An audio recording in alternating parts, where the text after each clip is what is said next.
You're gonna have to cut all my fidget spinning noises out.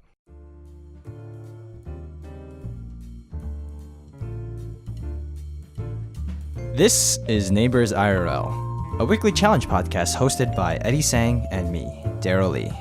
This week's challenge, carry a fidget spinner. Shouldn't this just say fidget? Follow up. In the weeks after our challenges, I have listened to another audiobook, So Good They Can't Ignore You by... No, I think you've made this mistake before with the author's mistake, so I'm not gonna name the author. You can just figure out who it's by. So I gotta say, I really enjoy audiobooks for the purpose of listening to it while doing mundane work. It is a lot better than I thought it would be. It's a lot different than listening to conversations, and I just have to reiterate, just that it's significantly more refined than listening to like a two dudes talking podcast. And I really enjoy it for the purposes of just listening to it while I'm at work and doing just simple tasks. By Cal Newport. Cal Newport. Have you listened to any more audiobooks since that challenge? No, I haven't reinstated my audiobook subscription. Even for the challenge, I already had the book. But I don't know how I feel about the whole self-improvement book and audiobook type genre. What do you... I think I'm just too skeptical of people trying to sell me things to try to improve my life. That's all. I'm sure the books was good. Like, Checklist Manifesto was pretty good. And what's the other one I have? The book How to Win Friends and Influence People by Dale Carnegie. I think that's one of the better self-improvement books I've ever read. But most of the other audiobooks I've listened to are storybooks or science fiction books. I think in my perspective, if I want to pay for something, it kind of has to help me in some sort of way. I wouldn't now easily pay for a lot of entertainment. So I guess that's where the distinction comes along. Like if I'm paying for it, like at least while it's entertaining me in whatever fashion that it's going to have, whether it be an anecdote or telling me a few jokes. But what you said about self-help books was pretty interesting because while I know you say you sound pretty skeptical, it's not, that big of a deal. You just like listen to it and then you don't have to subscribe to the whole regimen, but you just take the ideas that speak to you. You don't even have to fit it into your life, but at least you'll have those ideas in mind. And I think a part of what intrigues me is these audiobooks are taking ideas and then expanding on them in a coherent and logical way. And that's why I think I'm going to keep my Audible subscription. I was even thinking about doubling my Audible subscription potentially, because I think I can eat these audiobooks pretty quick if I tried. Yeah, if you enjoy the product, then you enjoy the product. Turns out I do have So Good They Can't Ignore You, and I think I've listened to it in the past. I think I just forgot everything that's in the book. Maybe if I read a PDF summary, it'll jog my memory. If you listen to the last 3 chapters of the book, it gives a whole conclusion to the book, which I think is wonderful. Like it goes through every single concept that he outlines in I think 20 minutes maybe, as compared to like the 6 hours that audiobook might be. So, I mean, if you want to give that a listen. Yeah, I can always give it another listen. I think the thing with self-help books is, for me, I always see that they're marketed to everyone. There's no book, for obvious reasons, that will say, oh, we can only help a certain type of person. But I think each self-help book helps a different type of person. Like maybe one is more helpful to a wider range of audience than others. But I think I've just haven't found the right ones, maybe, that are useful to me.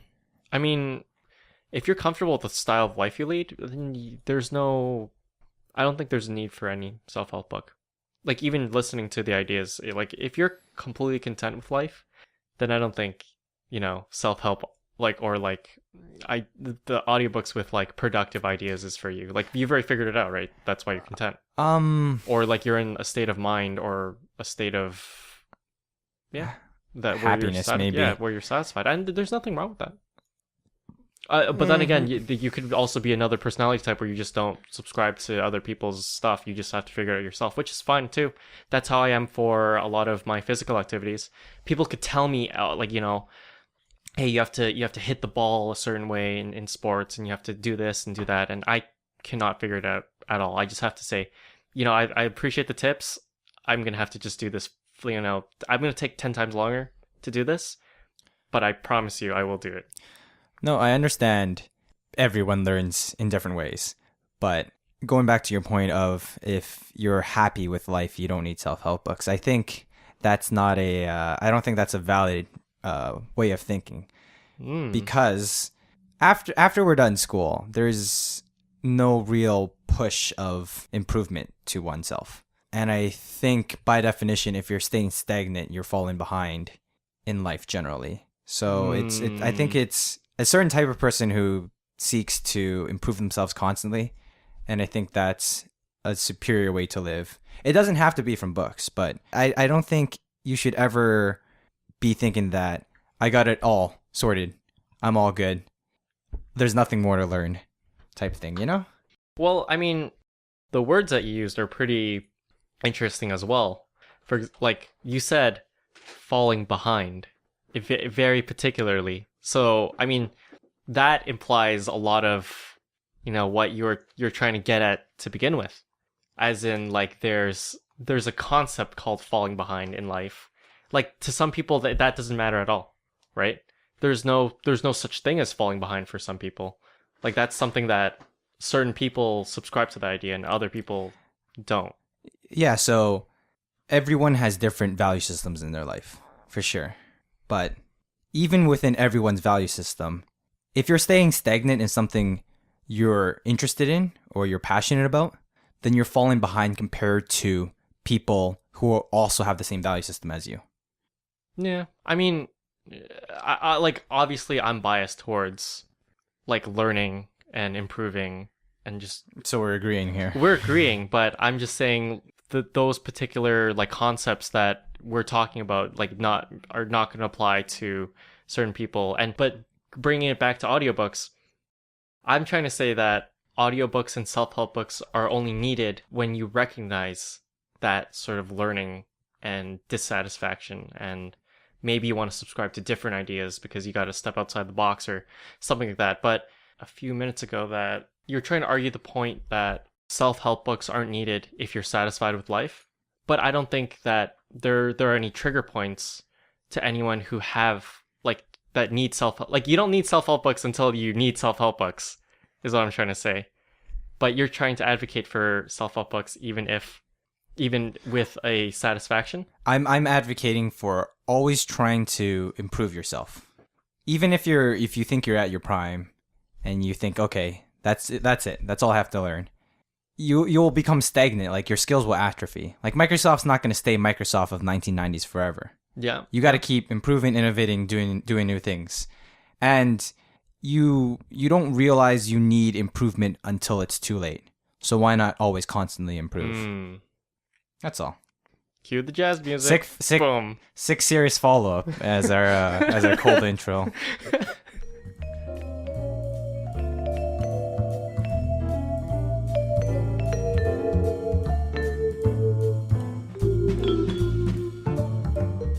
Follow-up. More follow-up. Turns out we don't know anything about fashion, Eddie. I've heard from fashionable people that we do not know about fashion. That's all right. All right, bring it on. What did people say? First, after listening to the fashion conversation again, do you have any new thoughts? I think there was one point that I sort of failed to recognize. I think it was the point that when people say they dress for themselves, that's nonsense. You don't dress well for yourself. That's complete nonsense. You dress well so that other people will recognize you that you're dressing well. Interesting. I think that's the only thing I fail to recognize, that people buy clothes because they want to impress people that otherwise may not have been impressed at first glance. That's all I have to say about that. We're definitely not the demo for the fashion industry. I think people genuinely dress for themselves. Okay. for sure, a factor is you want to look good for other people as well. But I think just like working out, some people take care of themselves either through fashion or through physical activity just for themselves. Well, that's a little different though. Well, if you're talking about physical activity, it's sort of I'm like just drawing parallels here. I do think there's similarities though. there are similarities, but it breaks down at a certain point. Like, I think trying to impress other people versus trying to do it for yourself there's a lot of different aspects that go along to doing that stuff. Like if we're drawing a Venn diagram, there's a lot of overlap there. I think we're not going to argue this because I think there are actually two fundamental like things. Like if you believe that people dress for themselves or like whether people do things for other people do things for themselves, I think there's too much of a overlap. I would argue that we're gonna need a master's in psychology to dissect this. Yeah. But I do think some people genuinely just dress for themselves, but I just don't think we're that type of person, and I don't think we'll be able to understand it unless something clicks in our mind. I think if you are a person to do things just for yourself, you'd have to be a certain type of person. Things need to be consistent in a person's life. All the factors need to be consistent for that person to truly do things for themselves. Like you can't live in shame, and you can't you can't think of what other people are trying to do for think about you in other aspects. And I think that just dressing for yourself versus dressing for other people is a byproduct of those values. It's a very narrow and very particular person rather than an idea. Yeah, I don't think people dress for themselves, or people who say they dress for themselves only think about themselves. I think they're also thinking about other people, but they're not mutually exclusive. Definitely not. But oh, fantastic! We're in agreement here. We're too similar. Why do we make this podcast? Oh my god! Damn it! Well, we did differ on one point. Your Burberry wallet. Yes. Now, listening to the last week's conversation, I realized I made a critical mistake. Oh. I tried to anchor you to a D-branded wallet. Let's retry this test anchored from the Burberry wallet. Now, you said last week there were 3 factors that go into the value of a brand. Could you please recap quickly, just for myself? Oh. So one was the exclusivity factor. A certain price point automatically means that only a certain type of person will be able to purchase it. 2 was the design. You stated you liked the Burberry check pattern. I forgot, what was the third one? The third one's the X factor. Like all the other social and psychological factors that go along with that. I called it the X factor because I coined it into that ness, that is the X factor. Sure. Okay. Okay. What were you gonna bring up? Think of your Burberry wallet. Okay, I have it in my hand. If you were to pay for it again, how much would you pay? Full price. $250. Whatever it takes. Okay, now look at it. Imagine that everyone had the money in order to buy the $250 wallet. And currency inflates and deflates whatever. How much would you pay for it then? Like everyone has the wallet now. It is now kind of a pseudo mandatory fashion piece. Like how everyone has a smartphone now. So there's no more exclusivity for it. Would you think your $250 was wasted? What? So the premise is I've already bought it, and now that this has happened, or you have one and then you wrecked it. Would you buy another one if everyone else has it? If everyone else has it, then no, I wouldn't buy it. The perception of the brand has changed, and the levers that I was talking to you about before, I wouldn't say levers, but the factors have changed. The value proposition has changed. Now Burberry has a sale in this fictional universe where everyone has Burberry wallets. What is the price point to which you would buy the everyman Burberry wallet? 1/5 of the price. $50. Sure. Okay, same Burberry wallet. We're back in our real universe here. Great. The dankest timeline. Same wallet. Remove the check pattern. How much did you pay for it? See, the check pattern, I believe it has to be done with certain materials to begin with. So if you don't have that like material on it, then Well, you can it's going to be a more rugged wallet, which you can it's have fine. the same wallet, just not you don't dye the material. You don't dye the textile. Same material, no check pattern. How much for the wallet? Same material. So repeat that one more time. Same material, no check pattern design. Exact same construction, exact same wallet. Just without the Burberry check. $50. $50 again. Last. Same wallet, same design, check pattern and everything, but it wasn't made by Burberry. How much did you pay for it? Depends on the Exact same construction again. Depends on the factors. It's a perfect replica. 99.999% there. Except that it wasn't manufactured by a, I don't know, certified Burberry manufacturer. $0. So Burberry's worth between $200 to $250 to you. Interesting. Yeah, I think I have to reiterate this point from last week.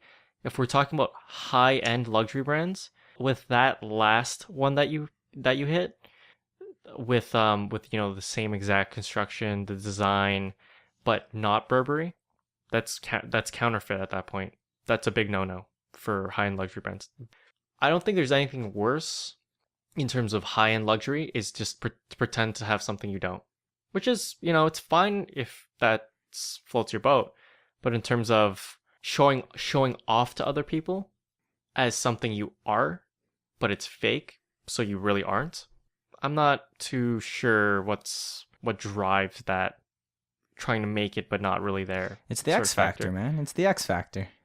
Well, there very well could be an X factor, and maybe we should go around and interview people who wear counterfeit high-end luxury goods. I would only buy it makes sense. high-end luxury goods for high-end luxury goods. Like, I don't want fake high-end luxury goods. I would rather just get lower-end goods or quality goods with no brand name on it. Counterfeit goods make sense. You gain maybe 90% of the social factor with the high-end brand, but without the insane markup. For most people, you wouldn't be able to tell the difference between a knockoff or a real Burberry piece. Let's be honest here. Well, most people can't tell the difference. Okay. You're forgetting about the other factor called matching your lifestyle to the message you shoot out. And people have different lifestyles than you, it seems. Well, okay, like let's say, for example, you're a 12-year-old kid, no money. You come across a vendor and you pay that vendor $15 for a Louis Vuitton belt. So now you're a kid with, like a raggedy shirt, ripped jeans. Okay, ripped jeans are pretty fashionable, I think. But oh my god. No, I think as in I'm not sure. Yeah, I'm not sure either is the problem. Like it seems to be fashion, I don't know, but you got a Louis Vuitton belt that only people who can spend, $600 on a belt usually spend on. The message doesn't match, like you're trying to bring yourself up as someone who you're not. Like you can kind of just tell that that's just the case. So I don't think buying luxury goods and to send a message that's counterfeit really benefits anyone. Like either you can buy it or you're not going to buy it. That's my opinion. But to be honest, I have a completely different view than you, so I don't understand any of this luxury anything. So, yeah, well, I'm just saying, like it's all signaling theory, right? As soon as you can see the signals that don't make sense, you kind of just question this person. Like it's like an interview. You just have to, if you're the interviewee, you send out signals that you're not a total bozo until you get the job. And if you're the interviewer, you're trying to gain these signals from the signals that you're trying to figure out in a good candidate. And as soon as they check all the boxes, they're good to go. So by putting out signals that are clearly false, I don't think it benefits any party particularly, unless you're middle class and you can hide it really well. I'm not sure exactly what to say about that. I think only people who are into the luxury brands would be able to tell a counterfeit, though. It's not about 90% of the population wouldn't be able to tell. It's not about telling what the counterfeit product is. It's just about what it represents, what this person's trying to bring as like a signal to other people. But oftentimes that signal is very distorted. So it's like, as I said before, like you could just be like a 12 to 15-year-old kid and you have a Burberry belt, but everyone knows you couldn't afford it, so it's obviously fake. It doesn't do anything. It creates more negatives, I think, than positives to begin with. Like a McDonald's worker having a Burberry or Louis Vuitton belt, I'm not too sure if a minimum wage job can justify such a high-end luxury product. Not saying that this isn't done in real life, but I'm just saying, first of all, if you're trying to buy the real things, there's way better things to probably buy your money into if you're still at minimum wage. And the second is it just doesn't send any signals that you're rich or that you've made it in life, unless you buy it strictly for the design. Maybe I can see that, but at the same time, because of all the baggage and stuff, again, I'm not exactly sure if what's happening there. There's a lot of factors involved, I think, and it's very interesting. Freebooting fashion. But again, I'm not too convinced that counterfeit goods are any good to anyone. We can just call it freebooting goods from now on. Make it more relatable to me. Again, just to clarify, I'm only talking about very ultra high-end goods, like people who counterfeit Nikes and stuff. Like, that's a little questionable too, but I don't think people can tell. But the ultra high-end brands that are really expensive, I don't think buying any counterfeit good is any good in any price range. That wasn't very serious at all. You know what's worse than counterfeit goods? What? Freebooting cats.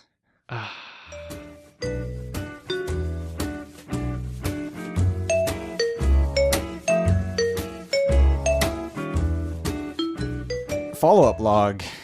Are you still buying a Subaru? Yeah? Why? You don't like driving. Yeah, but Stated to me, you don't like driving. I don't like driving. Do you see this Venn diagram splitting apart here, as I do? Hey, just because you don't like something doesn't mean you don't want the best tool for whatever the job is. Like, hey, I don't like cooking, therefore I use a blunt knife. Does that not make any sense to you?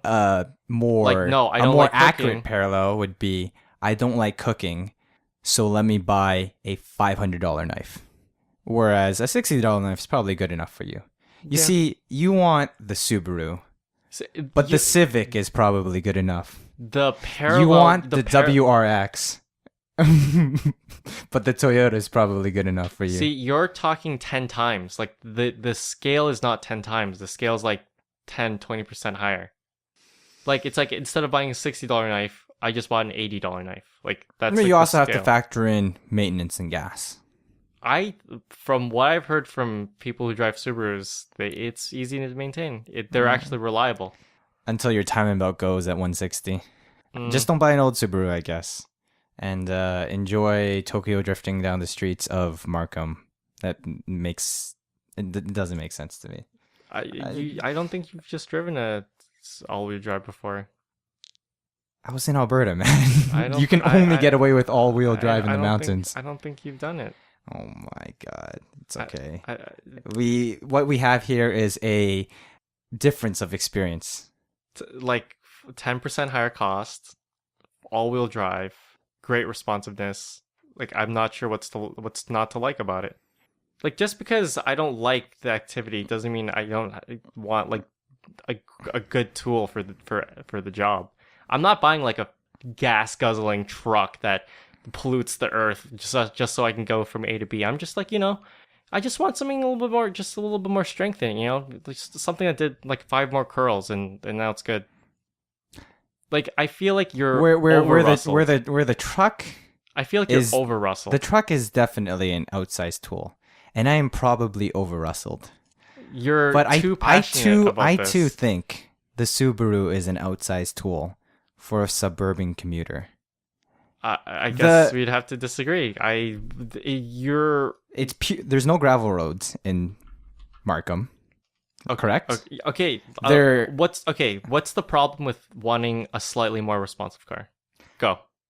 There's the problem when it's outsized, even slightly, I think, where you're consuming more gas than I think you need to, and you're paying more money than I think you need to. That's all. It's like if a person just wants to browse Facebook and watch YouTube, a LG G4 would probably be good enough for them. A OnePlus 3 is probably a little better than they need, and the Samsung S7 is way more than they need. What phone do you use right now then? I use the Samsung S7. What does a OnePlus One not do that a Samsung S7 does? VR, better camera, How better often screen. do you use VR? Quite often, actually. It's if you've never had a nice VR experience, I don't think the Samsung Gear VR is a great VR experience. It is suitable. Listen, Daryl, you're using too much battery, man. Like I can't let you have this. I can't be happy for you. No, You're using too much battery. What do you mean I'm using too much battery? That's the same parallel that you're drawing with the Subaru. It's like, No, oh, they're using too much gas It'd be like for your use. if I only used the S7 to browse Facebook. Wouldn't that be a little bit of a shame? You wouldn't use the battery then. And if a Subaru never touches a gravel road or a racetrack, isn't that a little bit of a Then shame? I guess it never has to use its engine. Yeah, that's it. I guess we're agreeing here then. It's just a I little bit of a shame. That's all. I just don't see where A single tear rolls down my eye. I just don't see how you're over rustled on this. Like, you're too passionate. Like, it's great to have a responsive car. It's like, it's fine. Like, I think it's fine. I think it's fine as well. I'm just saying it's outsized. Call me the next time your... What do you drive again? Civic? Call me next time your Civic gets stuck in a ditch or gets stuck on some black ice or gets stuck on a gravel road in Markham. And then I'll tell you should have bought a Subaru. You're applying a Subaru to advanced uses of all-wheel drive. I'm just, like, at the very bare minimum, I haven't even talked about any of those applications. The only thing I've even mentioned is just slightly more responsiveness. That's the bare minimum that I have been referring to this whole entire time, and you've been all the way up there. I think that Okay. That Okay, I goes got a it. long way to showing how over rustled you are. Gotcha. Got him. Pokemon Go. Got him. Have you driven a Subaru? Yeah, I have. Describe to me why it feels more responsive. The handling, the turning. What does that mean? The acceleration feels a little bit better. Like, it just feels percentage points better. Like, it's not bad. It's fine. I'm glad a car like this exists. That's it. I'm fine with people buying it. Do you think a debranded blind test, you'd be able to tell the difference? Maybe I don't have that much experience with it. Or is your perceptions affecting your realities in this case? Then again, I drive a Civic with 300,000 kilometers on it versus a Subaru that I've probably driven with less than 20,000 kilometers on it. So I'm not sure. I could feel the newness, but I'm not sure if I could feel the all-wheel driveness.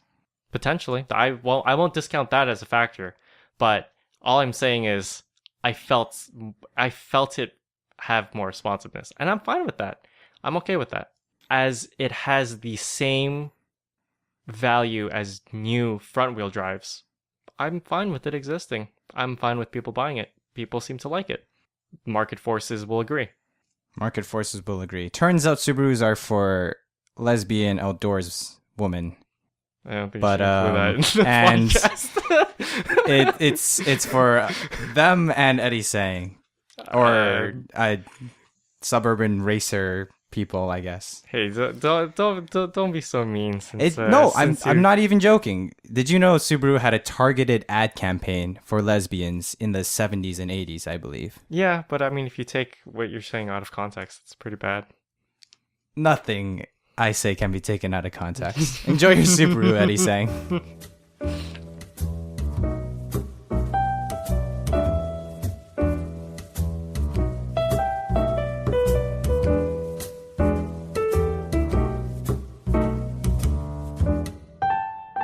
Neat. All right, what did you want to talk about this week? I think that was excellent. Turns out this entire episode's follow-up. It's a follow-up show, man. Follow-up show. One thing I did want to tell you about that I learned this week is ice contacts in your phone. Do you know what ice contacts are?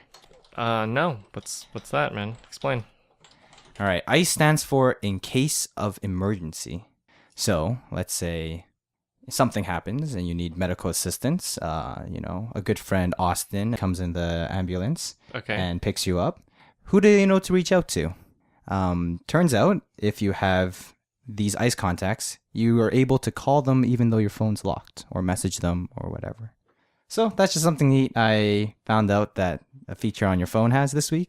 And maybe you should consider adding some ice contacts to your life today. Talking about Apple or Android or both? I'm sure and Apple has it. Let's see. Ice Apple contacts. I was disheartened when it started saying ice apple drinks, but then ice apple contacts is a thing. I could use an ice apple drink. No, actually, I'm kidding. I hate apples. I like the fruit. I just don't like the juice. How do we get from apples to apples? Anyways, go. Ice contacts. 10 out of 10 would recommend.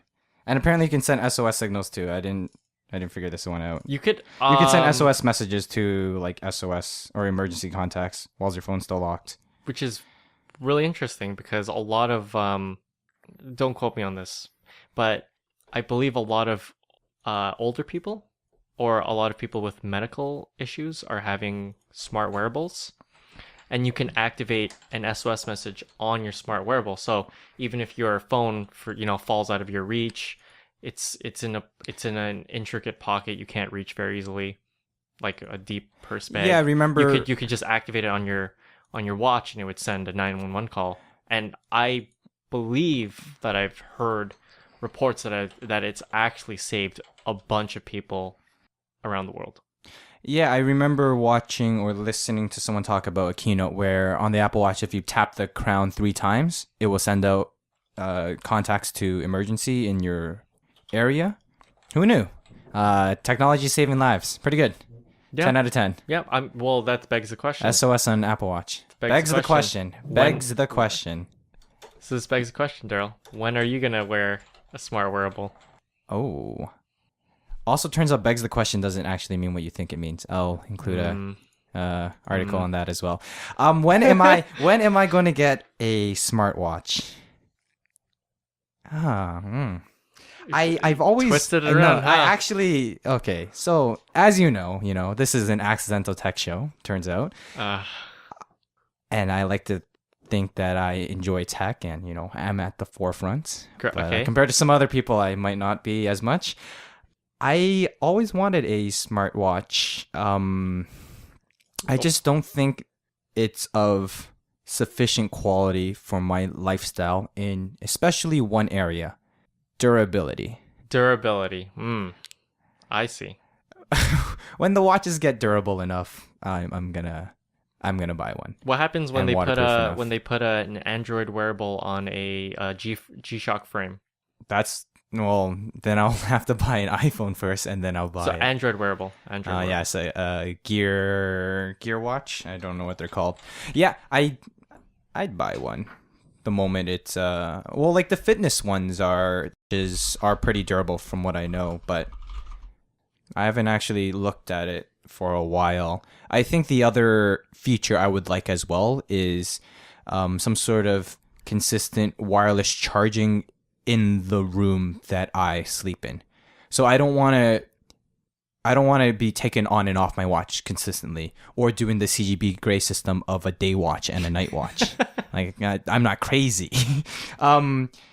Yeah, I think eventually our rooms will have strong enough wireless charging that it should be able to charge all devices whenever you're in the room. And it's not hard. You just have to figure out the power loss, which is pretty hard apparently. So yeah, durability, some waterproofing, some smashability, some temperature range for me, and then easy charging where I don't have to take off my watch. Like even just electrify my bed, no problem. Don't put this out of context. Electrify my bed, charge all my stuff. Fantastic. I think that's. I think the base battery life has to at least last me, maybe one and a quarter day. If you're going out for a really long trip, not gonna have your charger on you. Yeah. I think one and a quarter days reasonable.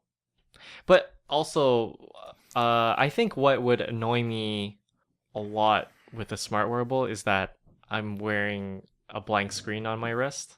I think that's what would irk me. I understand that there are other types of smartwatches that one can buy, with analog features and that sort of stuff on it. That just seems like a Frankenstein to me. I'm not sure I think you got to go all in on this here. Yeah, there are some really interesting designs out there. For example, it looks like an analog watch, so it has the hands and the hour hands, but quadrants of the watch would change different color depending on if you have a meeting or not.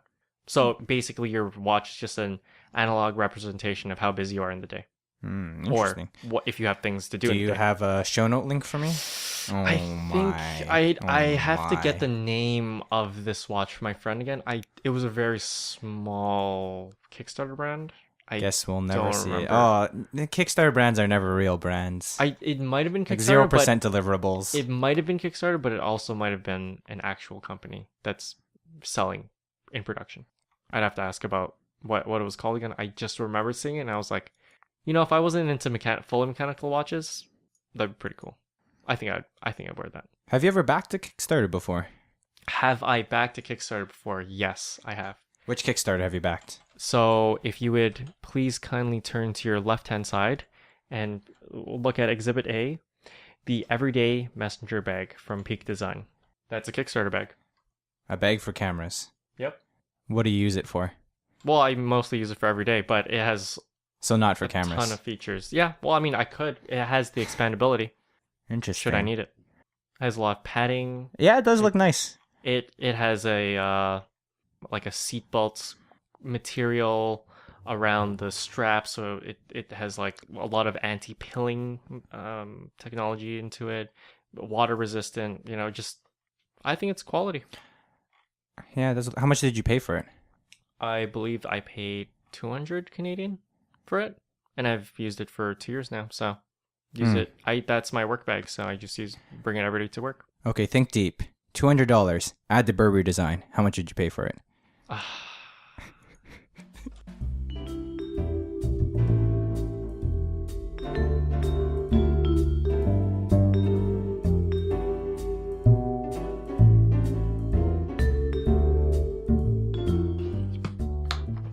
Are you done drinking your water? Glop, glop, glop, glop, glop, glop. Daryl, I'd like to formally apologize to all our listeners right now. Challenge. If they hear some rattling in the background, that's actually me playing with the fidget spinner the whole time. So this week's challenge was to carry a fidget spinner all the time for a whole week. How'd you do, Daryl? Oh, it was fun. I just kept spinning it. Learned multiple techniques of spinning it. Learned the transfer finger trick. Yeah, you can do that. Yeah. I can do it. It's okay. Problems with the fidget spinner. Problems. It makes noise. You want to go problems? All right. It makes noise. A, it makes noise. B, it has no other use other than fidgeting. You have to bring another object with you. Big pain. Your everyday carry should be as light as possible. Keys, wallet, phone, maybe a pen. And it makes noise. So you can't fidget in serious settings. For example, on today's Snapchat by one Gary Lynn, there was someone fidget spinning in a work meeting. That seems I think a that little seems inappropriate. oddly I mean, if a inappropriate. manager were to see it, his immediate thoughts would be, the millennials these days. You'd be like, why did I hire this guy? So, as a fidget tool, I mean, it's good for casual settings, but small percentage time and inability to be used as anything else. Did anyone comment on your fidget spinner while you had it? No, they mainly the only reaction is either cool, can I try this, as one, and the second one is, oh, I can't believe you have a fidget spinner, which is similar to the reaction of vaping. I find like for some Interesting. reason, I think unfairly, vaping and fidget spinner has caught on negative connotations around it, probably because early adopters to both communities may not be the most socially pleasant type people. So kids. As politely as possible. So I guess maybe they were too in your face about it. Like the tool itself as a fidget spinner doesn't really help. And like massive surge of popularity all at once. All of these ingredients make for a recipe of not a very positive initial reaction. Yeah, that's all. I just found that interesting. I mean, do you even vape, bro? No. And I'm pretty sure some saying like that will come out with fidget spinners. Do you even fidget, bro? Do you even fidget, bro? Nice. So for me, I had similar reactions when when I brought up my fidget spinner. It's like the first one is, "Whoa, you have a fidget spinner? Can I try?" Or and the second would be like, "Oh, that guy's a fidget spinner." From a distance, like I could hear the whispers.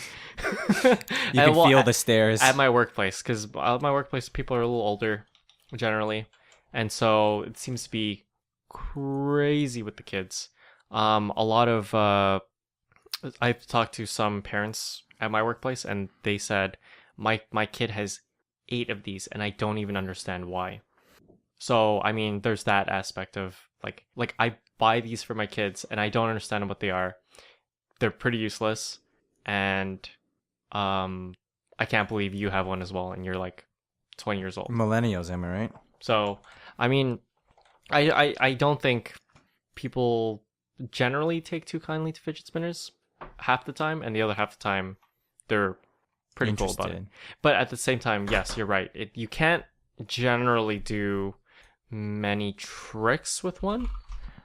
I mean, it's a low skill, low challenge activity.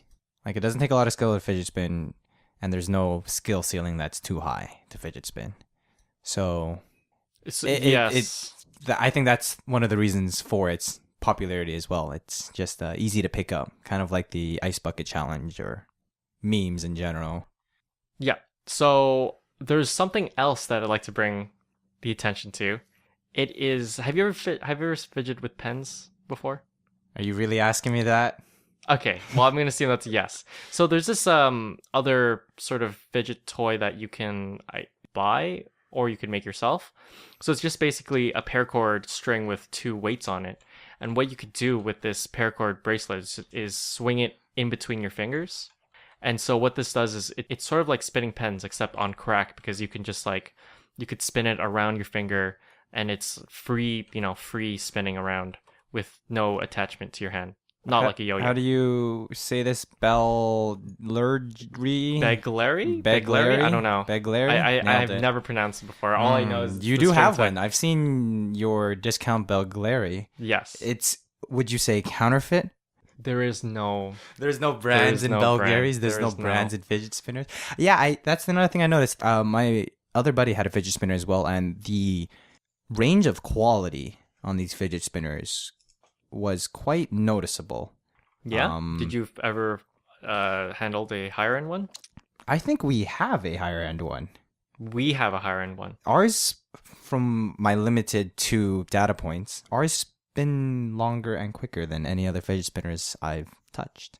I think the points of quality of ours, why it's better, is one, the ball bearings seems of superior quality. Like, whatever grease they put in there seems to be working to make it fidget for longer, whatever. And the plastic, it's bulkier plastic around like the 3 ball bearings. If you've never seen a fidget spinner, you'll have no idea what I'm talking about. Just show notes, Google it, look at the fidget spinner.